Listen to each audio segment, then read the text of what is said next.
Welcome back to my channel, Reality TV Africa. I'm excited. Let's get into this. But before we do, I want to just ask you guys to like, subscribe, comment, share my video so that I can get the algorithm up and continue doing these videos because I love reality TV, if you didn't know. And I do have my Instagram page, Reality TV Africa. Go on there, follow, comment, like, share, everything. Do the most because I live for it. My community is growing and I'm happy to be here on YouTube. And now I want to get into one of the shows that I'm watching on Showmax. It's called Sports Wives. Guys, that show is really good. And what I love about it is the fact that it's 30 minutes long, easy watch, short punchy scenes, get to the point. If they're addressing an issue, we get there quickly, and you know, everything just rolls. I like that. I like that there are no drawn out scenes, no filler scenes like we get on the Real Housewives kind of shows where we sometimes get a 50-minute episode. This one is an easy watch and I'll encourage you guys, please go watch it.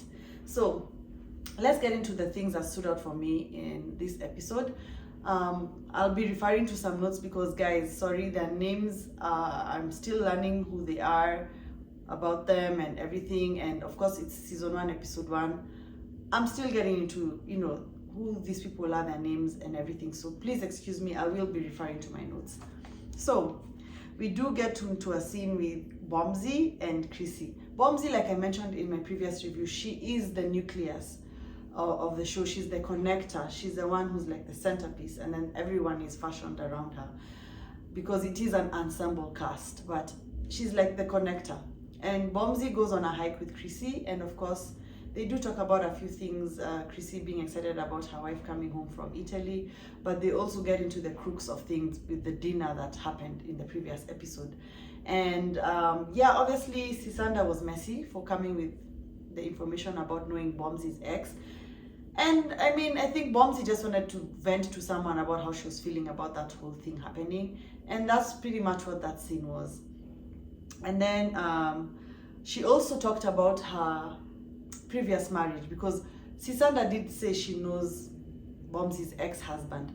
But now Bomzi, I think, took this opportunity to explain why she left her ex-husband.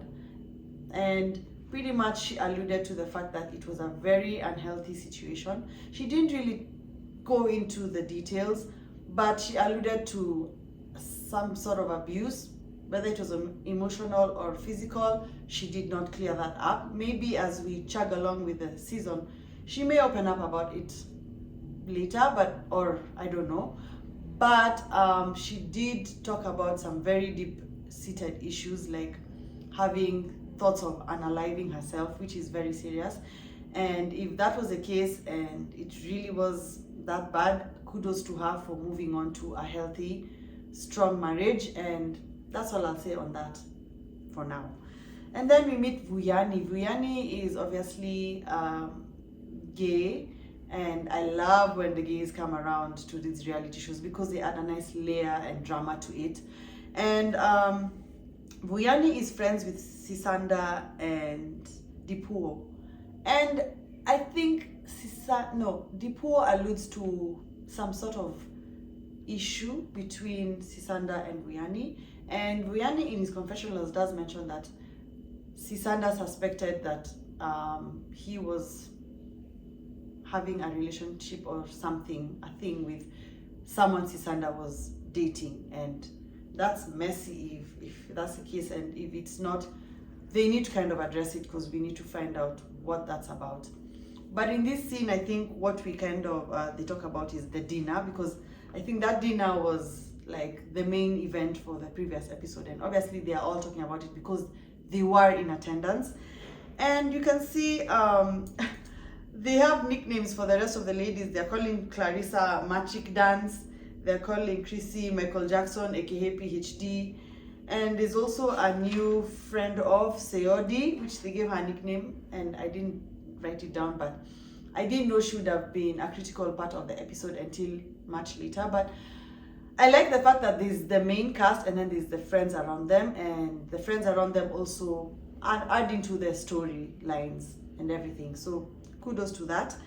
And yeah, so and then there was also Linneo. Linneo was at the dinner, a blonde, short, blonde-haired lady, and apparently she warned Dipuo that Bomzi, Chrissy, and Clarissa are plotting against her. These people seem to sort of have just met. Maybe they know of each other because of, you know, the men that they've had children with or are married to or dating. But do they really know each other that much to be plotting against each other? And if they do, I really want to understand what the history is then in that case. Maybe we'll find that out later. And if I do, we will discuss it right here. Yeah, so then I find Sisanda and Dipuo's friendship very, very odd. It feels like there's some unsaid beef, and I'm thinking that that's what they alluded to discussing later, because they keep shading each other, especially in the confessionals. I mean, Sisanda was shading Dipuo for dating all of PSL team, and I'm like, wow, are you guys really friends or are you frenemies? And I think I also asked the same thing last time. These guys seem to have a weird friendship. They have a weird friendship. Anyway, they talk about oh yes, and the next thing is Tisolo.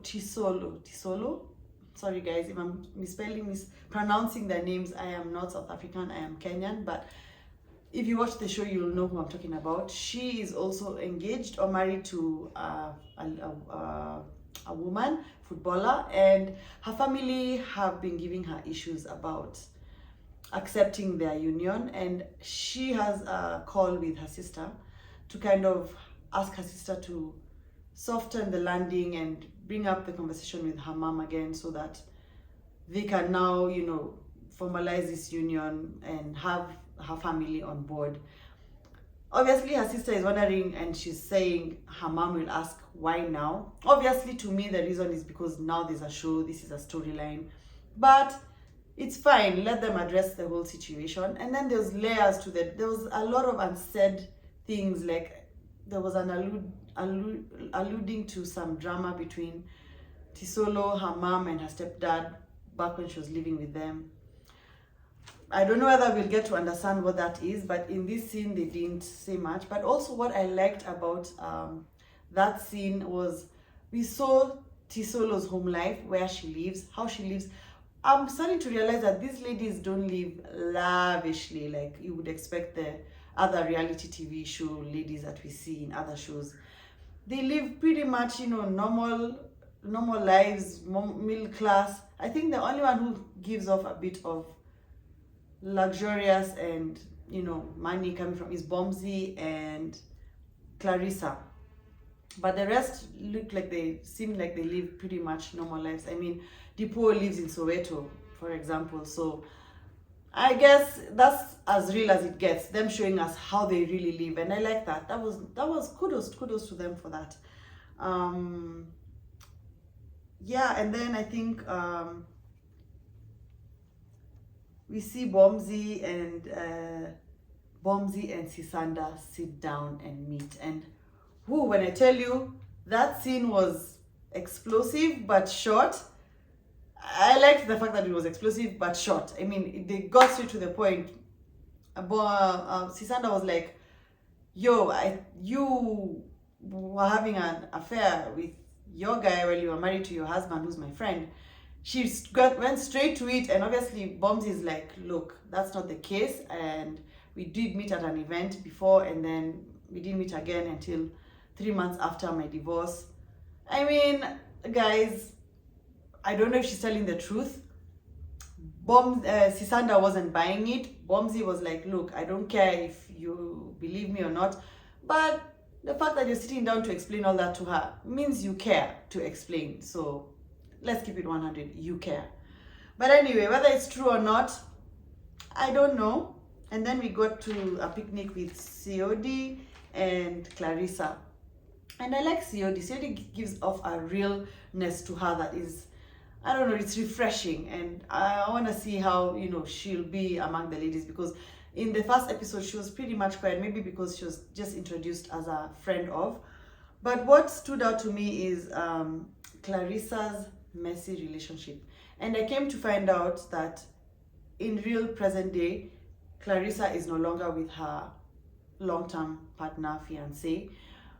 And I mean, and you look at everything that she's talking about in that relationship and how bad it is, it's really, really like surprising to me that she's still there all this time. She sacrificed her career, sacrificed everything, time, her youth, to be with this guy, supporting, moving across to a different countries, and you know, putting her career to the back burner, only to now end up in a situation where he's cheating on her with several women, and she's seen the evidence of that. Kudos to her for currently not being there in that situation, because like I said before, I hope that this platform gives her the opportunity to take off and be independent of him, and clearly that's what it shows. Yeah, the fact that they're only communicating on WhatsApp just shows how toxic that situation is, and thankfully she's out of there. And that's as much as the episode went. Very short, punchy, straight to the point with the scenes, and we got to know everyone's layers and storylines, and I liked it. I won't lie. It's a nice, easy watch. Get into it, guys, and come back here and we'll keep reviewing it together. And with that, see you in my next video. Bye.